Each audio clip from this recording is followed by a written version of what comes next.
रीना और सीमा दो अच्छी सहेलियां एक दिन पार्क में बैठी थीं। उन्होंने सरिता और मोहन बाबू की कहानी सुनी, जो 50 साल बाद अपने परिवार के साथ गुजरात की यात्रा पर गए थे। रीना ने कहा, सीमा, यह कहानी सुनकर मुझे लगता है कि उम्र के किसी भी पड़ाव पर जीवन में बदलाव और खुशी लाई जा सकती है। तभी सरिता और मोहन बाबू वहां आई।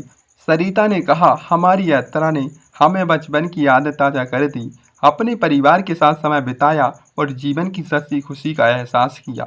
मोहन बाबू, हमें लगता है कि हर किसी को अपने जीवन में एक ऐसी यात्रा करनी चाहिए। रीना और सीमा ने सरिता और मोहन बाबू से प्रेरित होकर अपने परिवार और दोस्तों के साथ एक यात्रा की योजना बनाई। उन्होंने तय किया कि वे अपने जीवन के अनमोल पलों को साझा करेंगे और नई यादें बनाएंगे। रीना और सीमा ने अपने परिवार और दोस्तों के साथ एक यात्रा की योजना बनाई। उन्होंने तय किया कि वे अपने जीवन के अनमोल पलों को साझा करेंगे और नई यादें बनाएंगे।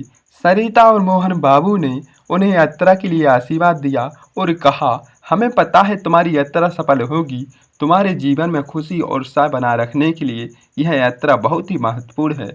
रीना और सीमा ने अपने परिवार और दोस्तों के साथ मिलकर यात्रा की तैयारियां शुरू कर दी। उन्होंने टिकट बुक कर लिए, होटल का आरक्षण किया और यात्रा के लिए आवश्यक चीज़ें पैक कर लीं। आखिरकार यात्रा का दिन आ ही गया। रीना और सीमा ने अपने परिवार और दोस्तों के साथ हवाई अड्डे पर पहुंचे। हवाई जहाज ने उड़ान भरी और वे अपने स्थान पर पहुंचे। रीना और सीमा ने अपने परिवार और दोस्तों के साथ बातचीत की, यात्रा के बारे में चर्चाएं की। रीना बोली, यह यात्रा मेरे लिए बहुत ही खास है। मैं अपने परिवार और दोस्तों के साथ समय बिताने के लिए उत्साहित हूँ। सीमा ने कहा, मुझे भी बहुत खुशी हो रही है।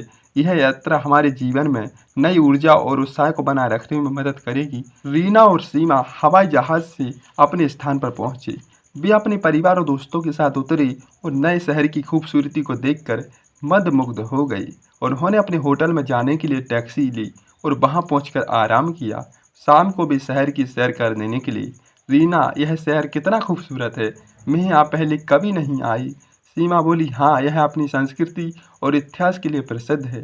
वे शहर की सैर करते हुए एक पार्क में पहुंचे। अपने अनुभव को एक डायरी में लिखा, उसे जीवन की अनोखी यात्रा का नाम दिया।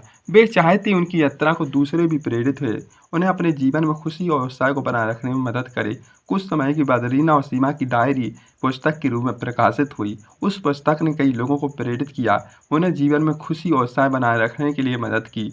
रीना और सीमा की कहानी एक प्रेरणा के रूप में बन गई, लोगों को याद दिलाई कि जीवन में खुशी और उत्साह को बनाए रखने के लिए हमें परिवार और दोस्तों के साथ समय बिताना चाहिए, नई याद बनाना चाहिए। तो बताइए दोस्तों, कहानी कैसी लगी? लाइक से सब्सक्राइब कीजिए। Thank you.